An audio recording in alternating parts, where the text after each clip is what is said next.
अस्सलाम वालेकुम। साक्षी खबर में आपका इस्तकबाल है। आज 28 रजब है। सुर्खियों से पहले सुनते हैं हदीस शरीफ। बिस्मिल्लाहिर्रहमानिर्रहीम। हज़रत अब्दुल्ला बिन उमर रज़ियल्लाहु ताला अन्हु से रिवायत है, रसूलुल्लाह सल्लल्लाहु अलैहि वसल्लम ने फरमाया, जो शख्स 12 बरस तक अजान दे इसके लिए जन्नत वाजिब हो जाती है। और अब सुर्खियां।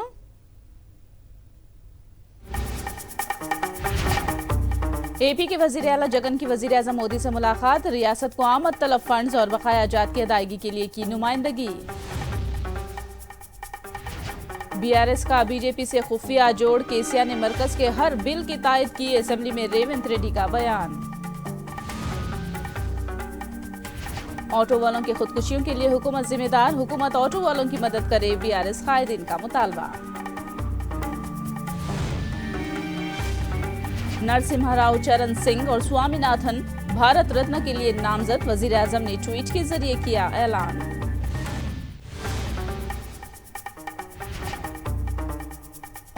और अब तफसील। आंध्र प्रदेश के वजीर आला जगन मोहन रेड्डी ने आज वजीर आजम नरेंद्र मोदी से पार्लियामेंट के इहाते में वाक़ वजीर आजम के दफ्तर में मुलाकात की। वजीर आला जगन ने वजीर आजम मोदी से तकरीबन 1 घंटे तक बातचीत की।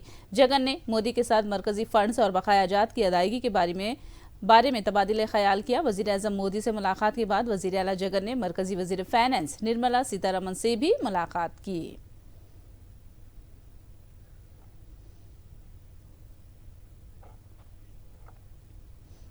वजीर आजम नरेंद्र मोदी ने अपने ट्वीट के जरिए आंजिहानी नरसिम्हा राव को बाद अज मर्ग भारत रत्न अवार्ड देने का ऐलान किया। मरकजी हुकूमत ने साबिक वजीर आजम नरसिम्हा राव, साबिक वजीर आजम चरण सिंह, ज़रई साइंसदान एमएस स्वामीनाथन को भारत रत्न के लिए नामजद किया है। इससे पहले एल.के. आडवाणी और कर्पूरी ठाकुर को इस बावकार अवार्ड के लिए नामजद किया गया। इस तरह हुकूमत ने इस साल 5 शख्सियात को भारत रत्न एजाज देने का ऐलान किया है।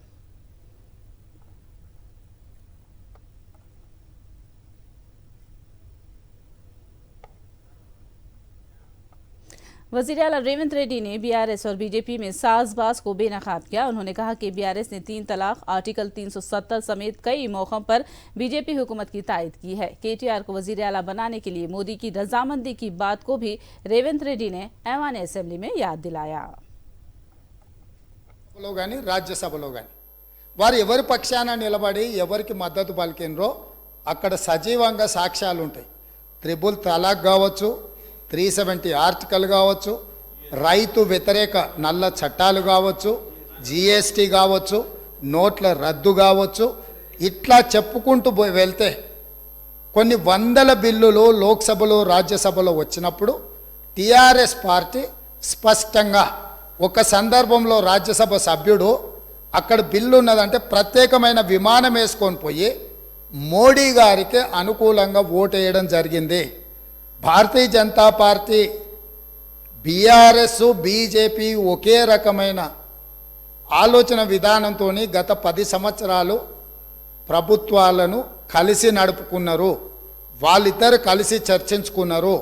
ఇంతెందుకు వాళ్ళ పార్టీ అంతర్గత విషయం ముఖ్యమంత్రి గారిని మార్చాలని ఇక్కడ చాలామంది మాజీ మంత్రులు చంద్రశేఖరరావు గారిని దించేసేయాలి, తారక రామారావు గారిని ముఖ్యమంత్రిని చేయాలని చెప్పి ఆ మంత్రివర్గంలో ఉన్న వాళ్ళే చంద్రశేఖరరావు గారి మీద అవిశ్వాసం ప్రకటించి తారక రామారావు గారిని ముఖ్యమంత్రిని చేయండి అని వాళ్ళు మాట్లాడినరు.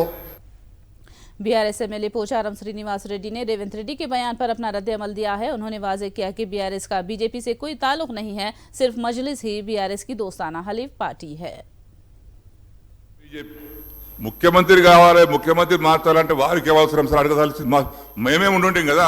నువ్వు 100 మంది అనుకుంటే మేము ముఖ్యమంత్రి ఎవరు చేయాలో చేసుకుంటాం, కానీ ఇంకెవరు అనుమతి మాకు అవసరం లేదు సార్. అది తమరికి రిపోర్ట్ తెలియదు, కానీ మీరు అన్నట్టుగా మాకెవరు అనుమతి అక్కర్లేదు సార్. మా శాసనసభ్యులే ఉన్నారు. మా నాయకుని మార్చుకోవాల్సిన అవసరం రాదు కూడా. ఒకవేళ అటువంటి పరిస్థితి మాకు ఎవరిని అడగాల సార్? మేమే 100 మంది ఉన్నాం కదా ఇక్కడ పోయిన ప్రభుత్వంలో. దయచేసి బీజేపీతో మాకు ఎలాంటి సంబంధం లేదు. మాకున్నది ఫ్రెండ్లీ పార్టీ ఎంఐఎం పార్టీ. దయచేసి దాని పట్ల మరొకసారి తమరికి నేను విజ్ఞప్తి చేస్తా ఉన్నాను. खवातीन के लिए मुफ्त बस सफर की स्कीम से ऑटो ड्राइवर्स के कारोबार पर बुरा असर पड़ा है। हुकूमत को चाहिए कि ऑटो ड्राइवर्स की भी मदद की जाए। ऑटो ड्राइवर्स के हवाले से बीआरएस एमएलए पल्ला राजेश्वर रेड्डी ने ऐवान में 3 मुतालबात पेश किए। ఆటో డ్రైవర్లు ఉన్నారు 3 డిమాండ్లు మేము ఖచ్చితంగా పెడుతున్నాం। చనిపోయిన 21 మంది ఆటో డ్రైవర్లకు తక్షణమే వారి కుటుంబానికి 20 లక్షల రూపాయల ఎక్స్గ్రేషియా ప్రకటించాలి। రెండోది వాళ్ళ కుటుంబాలు ఎవరైతే ఇలా 300 రూపాయలు కిరాయి తీసుకొని 200 డీజిల్ తీసుకొని 500 రూపాయలు కూలి కూడా పడతలేదు కాబట్టి ఆ కుటుంబాలకి వ్యవసాయాలకు రుణమాఫీ ఎట్లా ఇస్తున్నావో చాలా బీద వాళ్ళు చదువుకోని వాళ్ళు కష్టపడుతున్న వాళ్ళందరూ కూడా ఇలా గ్రామీణ ప్రాంతం నుంచి ఇక్కడికి వచ్చింది కాబట్టి ఆటో రుణమాఫీ కూడా చేయాలని చెప్పి కూడా ఈ సందర్భంగా మేము కోరుతున్నాం। మూడో అంశం ఇవాళ ఖచ్చితంగా వాళ్ళు తినడానికి కూడా తిండి దొరకట్లేదు కాబట్టి మీరు చెప్పే 12,000 రూపాయల సంవత్సరానికి ఎక్కడా సరిపోదు కాబట్టి నెలకు 10,000 రూపాయలు ఇచ్చినట్లయితే 6.5 లక్షల కుటుంబాలు బాగైతే అని చెప్పేసి ఇది మూడో డిమాండ్గా మీ ద్వారా ఇవాళ ప్రభుత్వానికి పెడతా ఉన్నాం। श्रीधर बाबू ने कहा कि ऑटो ड्राइवर्स की मदद का भी हुकूमत मंसूबा रखती है। उन्होंने कहा कि सालाना 12,000 रुपये ऑटो ड्राइवर्स को दिए जाएंगे। ఇక్కడ రాజకీయాలకు సంబంధించి ఏదైనా ప్రజలకు ఉపయోగపడే ఒక విధానపరమైన నిర్ణయం తీసుకున్నప్పుడు వారు వ్యతిరేకమా లేకుంటే అనుకూలంగా చెప్పాల్సిన అవసరం ఉండదు। మేము ప్రవేశపెట్టిన బస్సు ప్రయాణం ఉచిత బస్సు ప్రయాణం టీఆర్ఎస్ పార్టీ బీఆర్ఎస్ పార్టీ వ్యతిరేకమా అని ఒక స్టాండ్ చెప్పమని కోరుతా ఉన్నా అధ్యక్ష। రెండోది అధ్యక్ష, ఆనాడే మేనిఫెస్టోలో పెట్టినప్పుడు చిన్న చిన్న సమస్యలు ఏర్పడతాయని ఆటో డ్రైవర్లకు సంబంధించిన సంక్షేమం కూడా మా బాధ్యత। ఆ బాధ్యతలో భాగంగానే సంవత్సరానికి 12,000 రూపాయలు ఆటో డ్రైవర్లకు ఇచ్చే సంక్షేమ కార్యక్రమాన్ని కూడా ఆ రోజు మేనిఫెస్టోలో పెట్టినాం। मजलिस के फ्लोर लीडर अकबरुद्दीन अवैसी ने पुराने शहर और मुसलमानों की तरक्की के लिए कांग्रेस हुकूमत से ताउन का ऐलान किया। उन्होंने पुराने शहर की तरक्की के लिए फंड जारी करने की हुकूमत से मांग की और वक्फ जायदादों का तहफ़्फ़ुज़ करने का मुतालबा किया।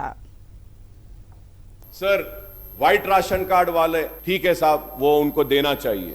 Sir what about pink ration card? Sir nobody is talking about the middle class, the lower middle class. Sir if we are not giving them anything, at least sir the most important thing is that sir, जो मैं कहूंगा कि मरकजी हुकूमत नाकाम हुई है वो ये है कि महंगाई को कंट्रोल में रखने में नाकाम हो। चावल महंगा, दाल महंगा, ऑयल महंगा, तो एक मिडिल क्लास कैसा जिएगा? तो मैं हुकूमत से नुमाइंदगी करूंगा कि ये बढ़ती हुई कीमतों को भी कंट्रोल करने के लिए कोई मैकेनिज्म को हमको इंट्रोड्यूस करना पड़ेगा और महंगाई को कंट्रोल करते हुए हमको मिडिल क्लास लोगों की भी फिक्र करनी होगी। मैं अपनी पार्टी के जानिब से यह तयख्खुन देता हूं कि जो भी रियासत की तरक्की के लिए, खुशहाली के लिए जो भी ताउन होना है, मजलिस इत्तेहादुल मुस्लिमीन वो ताउन हुकूमत को देगी। मुसलमानों की तरक्की के लिए, खुशहाली के लिए जो भी ताउन होना है हम वो देने तैयार है। मुसलमानों के इज्जत और इस्मत और आबरू की हिफाजत के लिए जो भी ताउन होना हम देने तैयार है। तेलंगाना असेंबली के दूसरे दिन का आगाज हुआ। गवर्नर के खुतबे पर इजहार तशक्कुर के हवाले से कांग्रेस एमएलए विमला वीरेशम ने मुबाहिस का आगाज किया। उन्होंने अवामी शायर कालूजी नारायण राव के कौल को पेश किया तो बीआरएस एमएलएज ने रिमार्क करना शुरू कर दिया। तो जवाब में वीरेशम ने कहा कि उस वक्त मैं आपके पास ही था, इसीलिए आपकी करतूतों को पेश कर रहा हूं। कांग्रेस एमएलए ने रिमार्क किया कि नाकदरी करने वाली पार्टी को छोड़कर इंसानों की कद्र करने वाली कांग्रेस पार्टी में शामिल होने का दावा करके अपनी तकरीर को जारी रखा। మీ దాంట్లోనే ఉన్నా, మీరు చేసిన పాపాలని చెప్తా। ఇంటి ఓపుకుందా, ఇనే ఓపుకుందా మనిషిగా చూడలేనటువంటి మిమ్మల్ని వదిలిపెట్టి ఆదరించే కాంగ్రెస్కి వచ్చినాను। అవమానించబడ్డ మీకా నుంచి ఆదరించే కాంగ్రెస్ పార్టీకి వచ్చిన అధ్యక్ష, నన్ను గెలకొద్దు, మిమ్మల్ని గెలికించుకోవద్దని చెప్పేసి ఈ సందర్భంగా తెలియజేస్తున్నా అధ్యక్ష।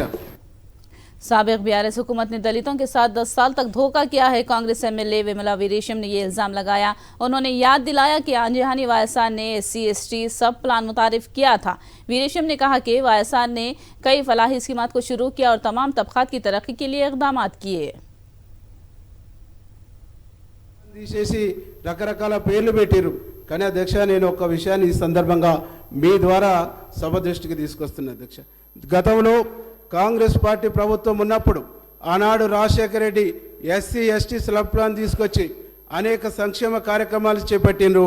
ప్రతి గ్రామంలో ప్రతి సంవత్సరము ఎస్సీలకు ఎస్సీ కార్పొరేషన్ లోన్లు వచ్చాయి, బీసీలకు బీసీ కార్పొరేషన్ లోన్లు వచ్చాయి, ఎస్టీలకు ఎస్టీ కార్పొరేషన్ లోన్లు వచ్చాయి.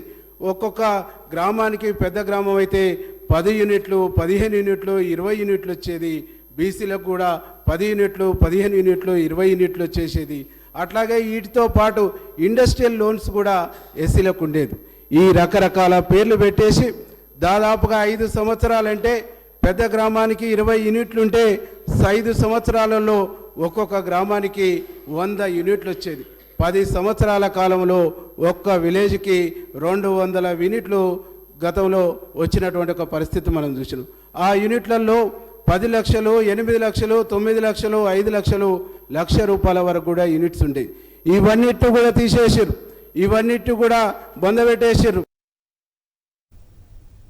बीआरएस के बाज़ एमएलएज आज ऑटो में सफर करते हुए तेलंगाना कानून साज असेंबली पहुंचे थे। आरटीसी बसों में खवातीन को मुफ्त सर्विस मुहैया करने के बाद ऑटो ड्राइवर्स को होने वाले नुकसानात को उजागर करने के लिए बीआरएस के एमएलएज ने ऑटो में सफर किया। बीआरएस के एमएलएज ने कांग्रेस हुकूमत से ऑटो ड्राइवर्स को माहाना 10,000 की माली मदद करने और महलूक ऑटो ड्राइवर्स के लवाहिकीन को एक्स ग्रेशिया देने की मांग की। ఆటో కార్మికులకు 6,50,000 కుటుంబాలు ఏవైతే ఆటో పైన ఆధారపడ్డారో వారికి ధైర్యాన్ని ఇవ్వడానికి, వారికి భరోసాని ఇవ్వడానికి, వారికి అండగా బీఆర్ఎస్ పార్టీ ఉందని చెప్పడానికి ఈరోజు ప్రయత్నం చేస్తూ ఉన్నాం. ప్రభుత్వం రేపు బడ్జెట్లో పెట్టిలో ఖచ్చితంగా ప్రతి ఆటో కార్మికునికి 10,000 రూపాయలు నెలకి భృతి ఇవ్వాలని చెప్పేసి డిమాండ్ చేస్తూ ఉన్నాం. చనిపోయినట్టు ఆటో కార్మికుల కుటుంబాలను ఆదుకునే విధంగా 10 లక్షల రూపాయలు ఎక్స్గ్రేషియా ఇవ్వాలని చెప్పి తెలియజేసుకుంటూ ముందుకెళ్తాం. ఎందుకంటే వీళ్ళందరూ కూడా తెలంగాణ ఉద్యమంలో కీలకమైన పాత్ర పోషించారు కాబట్టి వారికి అండవలసిన బాధ్యత మా పార్టీ పైన ఉంది. కేసీఆర్ నాయకత్వంలో ఖచ్చితంగా వీరికి న్యాయం చేస్తామని చెప్పేసి ప్రయత్నం చేస్తూ ఉన్నాం. అది కేవలం మాటల్లోనే కనపడుతోంది, చేతుల్లో కనపడతలేదు. కాబట్టి వాళ్ళ కళ్ళు తెరిపించడానికి, చేతులు అమలు చేయడానికి ప్రయత్నం చేస్తూ ఉన్నాం. ఇవాళ 6.5 లక్షల మంది ఆటో కార్మికులని ఖచ్చితంగా ఈ ప్రభుత్వం ఆదుకోవాలని కేసీఆర్ గారి నాయకత్వంలో ఇవాళ ఎమ్మెల్యేలు, ఎమ్మెల్సీలు అందరం కలిసి పెద్ద ఎత్తున ఇవాళ అసెంబ్లీలోకి పోతా ఉన్నాం. ఇవాళ ఈ 6.5 లక్షల మందిని ఆదుకోవాలి. వాళ్ళకి వచ్చే బడ్జెట్ సెషన్లో 10,000 రూపాయలు నెలకి ఇవ్వాలి. అదేవిధంగా ఎక్స్గ్రేషియా చనిపోయిన 21 మందికి కూడా 10 లక్షల రూపాయలు ఎక్స్గ్రేషియా ఇవ్వాలని మేము డిమాండ్ చేస్తాము. జై తెలంగాణ, జై కేసీఆర్. సపోర్ట్ చేస్తున్నాం, మేము కూడా సపోర్ట్ చేస్తున్నాం.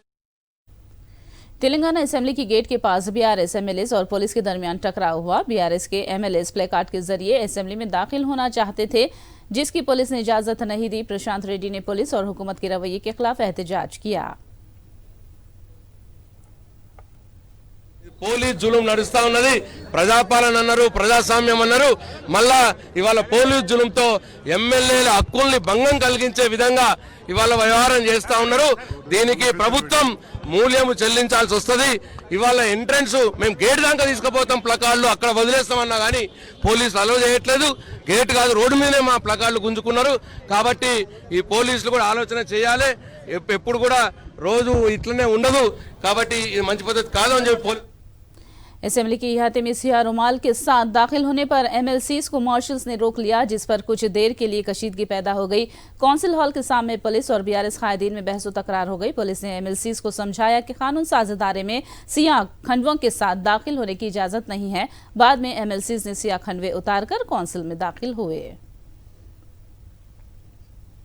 कुतुबुल्लापुर एमएलए विवेकानंद ने एक बार फिर गली के गुंडों जैसा बर्ताव किया है। असेंबली के सामने पुलिस से उलझ पड़े और आपे से बाहर होकर लकड़ी से कार के शीशे पर मार दिया।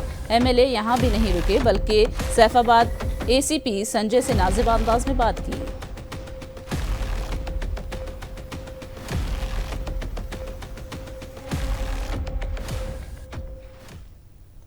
लोकसभा इंतखाबात के तनाजुर में तेलंगाना की सियासत गर्मा गई है। बीआरएस से कांग्रेस में बड़ी तादाद में लीडरान शामिल हो रहे हैं। कल वजीर आला रेवंत रेड्डी से BRS MLC Putnam Mahendra Reddy और उनकी अहलिया ने मुलाकात की और बताया कि वो कांग्रेस पार्टी में शामिल होने के लिए तैयार हैं। कल एआईसीसी सदर मल्लिकार्जुन खड़गे और केसी वेणुगोपालचारी से मुलाकात करने वाले हैं। खबरें हैं कि इसी मुलाकात में पटनम महेंद्र रेड्डी और उनकी अहलिया बाकायदा कांग्रेस में शामिल हो जाएंगे।